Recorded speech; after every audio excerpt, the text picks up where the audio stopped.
कार्यक्रम की शुरुआत हो चुकी है और जिन मुद्दों को लेकर कार्यक्रम आयोजित की गई है इन सभी बातों को हमारे नेताओं की ओर से आप सारे लोगों को सुनना है। शांत हो जाए, अपना अपना आसन ग्रहण करें। आप व्यवस्था बनाने में मदद करें और कहीं तो ये लड़ाई बहुत बड़ी लड़ाई है, लड़ना है। मेरा आग्रह है तो मंच में है ये कार्यक्रम कैसे सुचारू रूप से आगे बढ़े, इसकी व्यवस्था में हम सारे लोगों को लड़ना है। इसलिए मंच पर भी अनावश्यक भीड़ से हमको बचना है। कृपया हम सारे लोग धीरे धीरे इसे खाली करेंगे। नहीं आए हैं अभिनंदन बरौरा की सांस्कृतिक टीम मुखिया संजय अरविंद अपराधी और तमाम लोगों की जो बिना पूरा किए बात बिना पूरा किए इस आदिवासी एकता महारैली के आयोजन का कोई मायने नहीं निकलता है। इसलिए मैं अपनी बात को पूरा करना चाहती हूँ और हमारे बीच में जितने भी अभी नए साथी यहाँ पर आए हैं सबका स्वागत करते हुए मैं ये बात करना चाहती हूँ कि हम लोगों ने झारखंड का लास्ट का लड़ाई लड़ा था।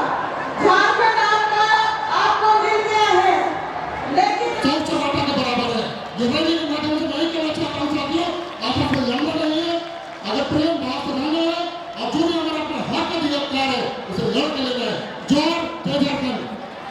जुमला सिमरेगा संभाव वगैरह बिना नाम लेते हुए ही सभी को मैं जोहार कहता हूँ। आदिवासी एकता जिंदाबाद, बीजेपी आरएसएस हाय हाय, बीजेपी आरएसएस झारखंड छोड़ो, बीजेपी आरएसएस झारखंड छोड़ो। मैं आया हूँ कि हम लोगों को जितने भी सामाजिक कार्यकर्ताओं को और हमारे समर्थक के यदि हम एकता नहीं रहेंगे और पूरे राज्य में एकता बनता नहीं रहेंगे तो सबसे ज्यादा यदि घाटा होगा तो आदिवासियों का होगा। कैसे होगा मैं बताना चाहता हूँ।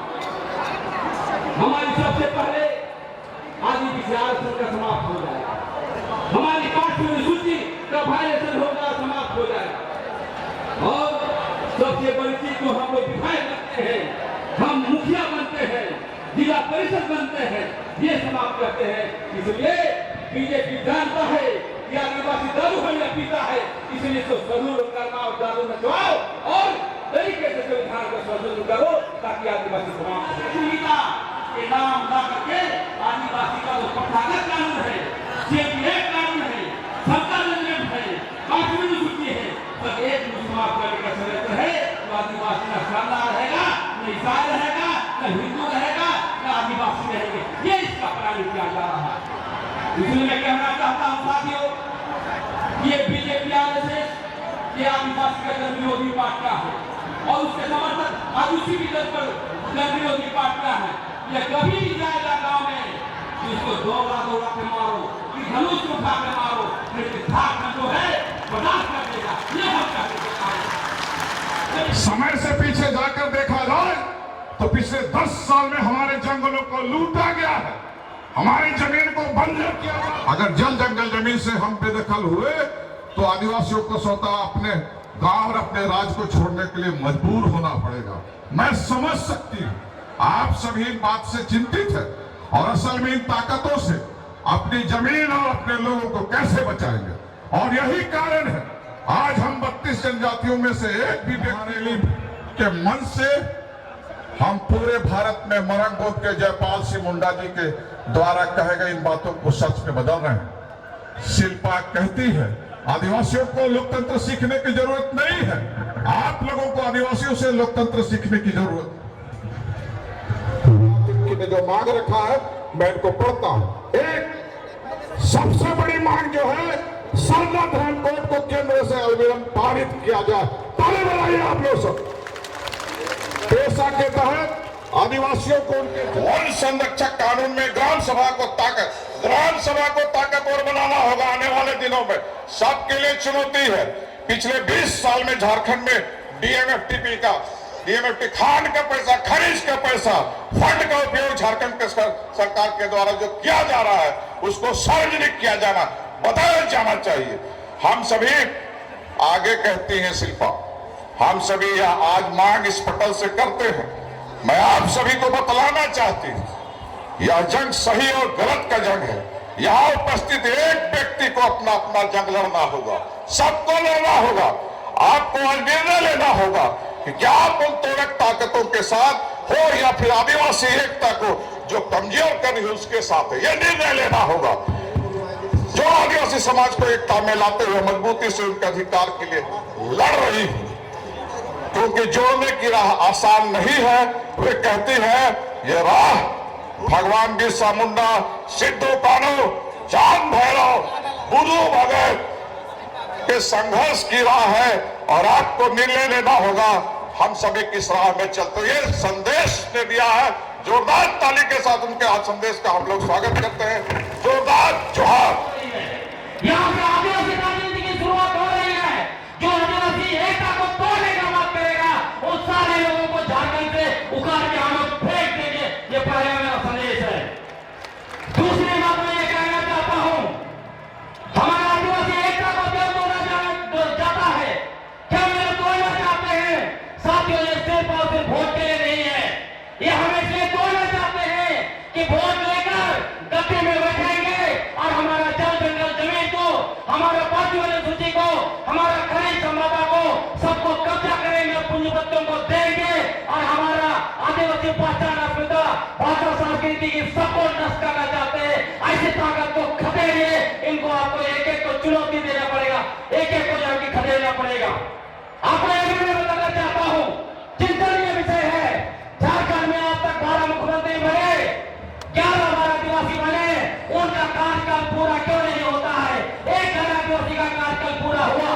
यह इसलिए हुआ कि जो पूंजीवादी शक्ति है, ब्राह्मणवादी शक्ति है, उसको लगता है यदि झारखंड का मुख्यमंत्री आदिवासी होगा तो यहाँ का जल जंगल जमीन, खनिज संपदा और आदिवासी अस्मिता को मिटाने नहीं देगा।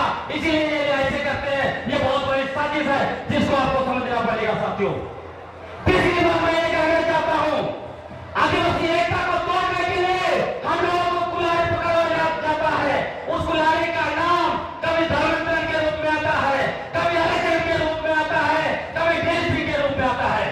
आपको मैं बताना चाहता हूँ, जो लोग हमें कहते हैं आरक्षण का लाभ ये ले रहा है, वो ले रहा है, वो ऐसी शक्ति है जो आरक्षण को देश से खत्म करना चाहता है और दूसरी तरफ आरक्षण के नाम से हम लोग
और ग्राम सभा को पंचायत का सबसे निचला हिस्सा माना गया है।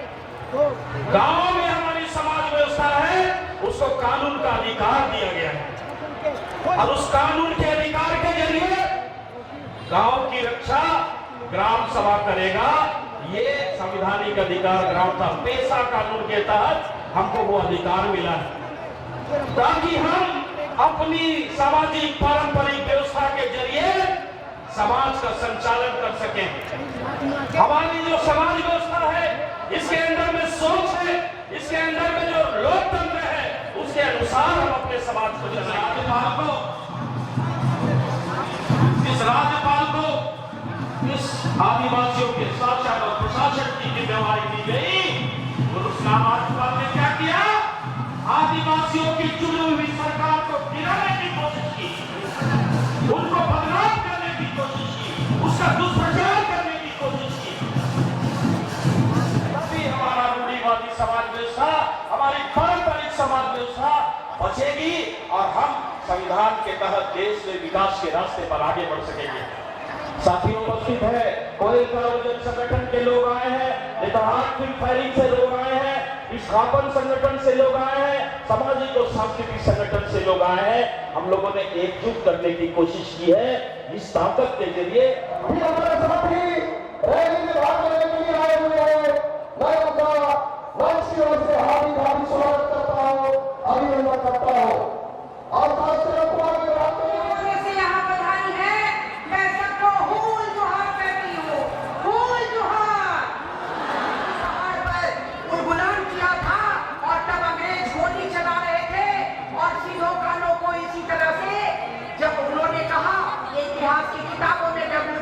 ने लिखा है, जो बात धीरे धीरे होने दोगे तो सीधों कानों को कचहरी में बैठा दिया और जवाब सवाल करने पे आज सीधों कानों की नायक की परंपरा हेमंत सोरेन को भी उसी तरीके से ईडी बैठा रहा है और जवाब तलब कर रहा है।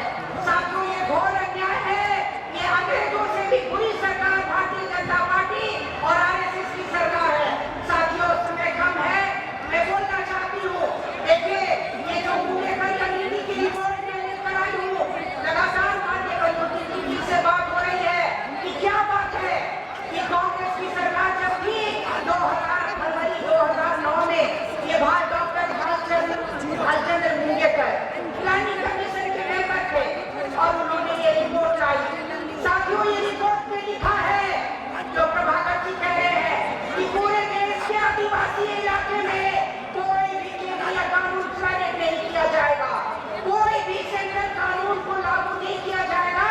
जो 5वीं अनुसूची के इलाके हैं, जो 6वीं अनुसूची के इलाके हैं, वहाँ पर CID एक्ट, SPT एक्ट, पेशा कानून और फॉरेस्ट राइट्स एक्ट जो बना है, the schedule tribe and other traditional forest traders recognition of forest rights act. साथियों, इन कानूनों को लागू करना है। वो जहर नहीं है, कुछ भी लगाइए, झारखंड पूरे भारत को मिटाने का काम कर रहे हैं, नशा पान करा के युवकों को, ताकि वो आगे ना बढ़े, हक का अधिकार न मांगे। तो ये नौटंकी बाजी न करें। अफीम की खेती जो कर रहे हैं, खुद आके हमारे झारखंड के किसानों को, भारत के किसानों को हम अफीम की खेती करवाएं, ताकि वो आमदनी जो कमाए और जो दवा बने वो लोगों का भला हो और हमारे किसान पेट में लात न मारे, उन्हें भी आमदनी कमाने का हक है। एक नागरिक होने के नाते भारत का बच्चों का भविष्य संवारने का आप तो दे नहीं रहे हो रोजगार। जो हम खेती कर रहे हैं अफीम का 2 पैसे के लिए, अपने बच्चों की जिंदगी बनाने के लिए, उसे भी आप रोक रहे हैं। ये बहुत कहता कि तुम आदिवासी एकता